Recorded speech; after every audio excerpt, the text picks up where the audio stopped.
Halo teman-teman, selamat datang kembali di Hobi Teknik Channel.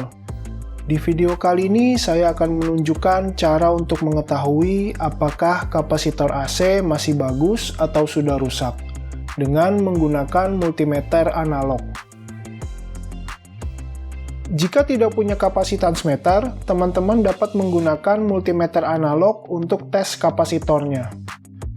Saya ganjal dulu agar terlihat jarum multimeternya.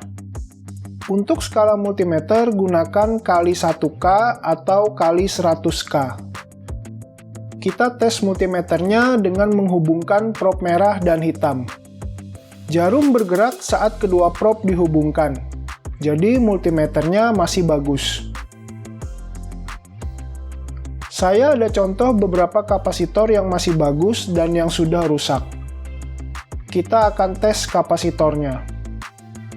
Di video sebelumnya, saya tes kapasitor AC-nya menggunakan kapasitans meter. Teman-teman bisa klik link di atas untuk nonton videonya. Ini adalah kapasitor baru dengan nilai 15 mikrofarad. Letakkan prob merah dan hitam ke masing-masing kaki kapasitornya. Terbalik tidak masalah. Kalau jarum tidak bergerak, coba balik posisi prob di kaki kapasitornya. Jarum bergerak ke kanan, lalu kembali ke kiri menuju ke angka 0. Kapasitor ini masih bagus. Selanjutnya kita tes kapasitor yang nilainya 30 mikrofarad. Letakkan prob merah dan hitam ke masing-masing kaki kapasitornya. Kalau jarum tidak bergerak, coba balik posisi prob di kaki kapasitornya. Teman-teman bisa lihat, jarum bergerak ke kanan lalu kembali ke kiri menuju ke angka 0. Jadi kapasitor ini masih bagus. Kita coba tes kapasitor double atau kapasitor 3 kaki yang nilainya 15 plus 1,5 mikrofarad. Di masing-masing kaki kapasitor ada keterangannya. Ada fan, ada HRM, dan ada C atau common. Kita tes dari C ke fan dan dari C ke HRM. Dari C ke HRM untuk tes kapasitor kompresor. Sedangkan dari C ke fan untuk tes kapasitor kipas. Kita tes dari C ke fan terlebih dahulu. Letakkan prob di kaki C dan fan. Jika jarum tidak bergerak, coba balik posisi prob di kaki kapasitornya. Teman-teman bisa lihat, jarum bergerak ke kanan lalu kembali ke kiri menuju ke angka 0. Jadi kapasitor fan-nya masih bagus. Selanjutnya kita tes dari C ke HRM. Letakkan prob di kaki C dan HRM. Jika jarum tidak bergerak, coba balik posisi prob di kaki kapasitornya. Teman-teman bisa lihat, jarum bergerak ke kanan, lalu kembali ke kiri menuju ke angka 0. Jadi, kapasitor kompresornya juga masih bagus. Untuk kapasitor 3 kaki ini masih bagus ya teman-teman. Saya ada 3 buah kapasitor yang sudah rusak. Secara fisik, kapasitor yang rusak ditandai dengan bagian bawah kapasitor yang sudah menggembung, atau menggembung di bagian atas di kaki-kaki kapasitornya. Kalau kita putar di atas meja, kapasitornya akan terputar, karena bagian bawahnya yang tidak rata. Kapasitor yang 30 mikro ini juga sudah rusak dan menggembung di bawahnya. Kalau kita putar di atas meja, kapasitornya juga akan terputar. Kapasitor yang 20 plus 2 mikro ini juga sudah rusak dan menggembung di bawahnya. Kalau kita putar di atas meja, kapasitornya juga akan terputar. Kita coba tes kapasitor 30 mikro. Letakkan prob merah dan hitam ke masing-masing kaki kapasitornya. Jarum tidak bergerak. Kita coba balik posisi prob di kaki kapasitornya. Jarum juga tidak bergerak. Jadi kapasitor 30 mikro ini memang rusak. Selanjutnya kita tes kapasitor lain yang nilainya juga 30 mikrofarad. Jarum bergerak ke kanan tapi tidak kembali ke kiri menuju ke angka 0. Pergerakan jarum kurang begitu terlihat. Kita coba ubah skala ke kali 100K.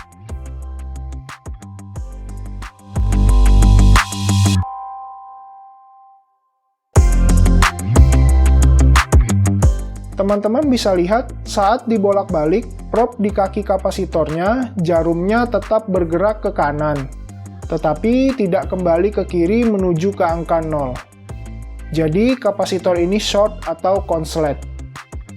Ada 4 posisi jarum multimeter analog untuk mengetahui kapasitornya masih bagus atau tidak. Jika jarum bergerak ke kanan, lalu kembali ke kiri menuju ke angka 0, itu menandakan kapasitor masih bagus. Jika jarum bergerak ke kanan dan tidak kembali, hanya mentok sampai di sini, itu menandakan kapasitornya bocor. Jika jarum bergerak ke kanan dan kembali, tapi hanya stop sampai di sini, itu menandakan kapasitornya short atau konslet. Jika jarum hanya tetap di sini dan tidak bergerak, itu menandakan kapasitornya rusak. Kita coba tes kapasitor double atau kapasitor 3 kaki yang nilainya 20 plus 2 mikrofarad. Di masing-masing kakinya juga ada keterangan. Ada fan, ada C, dan ada H atau Herm. Kita tes dari C ke H terlebih dahulu. Letakkan prop di kaki C dan H. Jika jarum tidak bergerak, coba balik posisi prop di kaki kapasitornya. Teman-teman bisa lihat, jarum tidak bergerak sama sekali. Jadi, kapasitor kompresornya rusak. Selanjutnya, kita tes dari C ke F. Letakkan prop di kaki C dan F. Jika jarum tidak bergerak, coba balik posisi prop di kaki kapasitornya. Teman-teman bisa lihat, jarum tidak bergerak sama sekali. Jadi, kapasitor fan-nya juga rusak. Untuk kapasitor 3 kaki ini sudah rusak ya, teman-teman. Kita juga bisa mengetahui apakah kapasitor yang kita tes short atau konslet dengan cara menghubungkan kaki kapasitor ke bodi kapasitor. Jika jarum bergerak, maka kapasitor ini short body. Kita akan coba tes kapasitor fan. Di sini saya ada 2 kapasitor fan yang nilainya 1,5 dan 2 mikro. Kita tes yang 2 mikro terlebih dahulu. Letakkan prop merah dan hitam ke masing-masing kaki kapasitornya. Kalau jarum tidak bergerak, coba balik posisi prop di kaki kapasitornya. Teman-teman bisa lihat, jarum bergerak ke kanan, lalu kembali ke kiri menuju ke angka 0. Jadi, kapasitor ini masih bagus. Kita coba tes yang 1,5 mikro juga. Letakkan prop merah dan hitam ke masing-masing kaki kapasitornya. Kalau jarum tidak bergerak, coba balik posisi prop di kaki kapasitornya. Teman-teman bisa lihat, jarum bergerak ke kanan, lalu kembali ke kiri menuju ke angka 0. Jadi, kapasitor ini juga masih bagus. Pada saat teman-teman tes kapasitor, usahakan jangan menyentuh kedua ujung prop dengan tangan kita. Kalau teman-teman tes seperti ini, tidak ada masalah. Tapi kalau teman-teman sentuh kedua propnya dengan tangan, jarum tidak akan kembali ke angka 0. Karena yang terukur adalah nilai resistansi tubuh kita sendiri. Kalau tersentuh hanya salah satu tangan, tidak apa-apa. Mantap teman-teman, sampai di sini dulu video kita kali ini. Kalau ada yang kurang paham, teman-teman boleh bertanya di kolom komentar. Terima kasih sudah menonton video ini. Jangan lupa like, komen, dan subscribe agar channel ini semakin berkembang. Tekan belnya agar dapat notifikasi jika channel ini ada video baru. Sampai jumpa di video selanjutnya.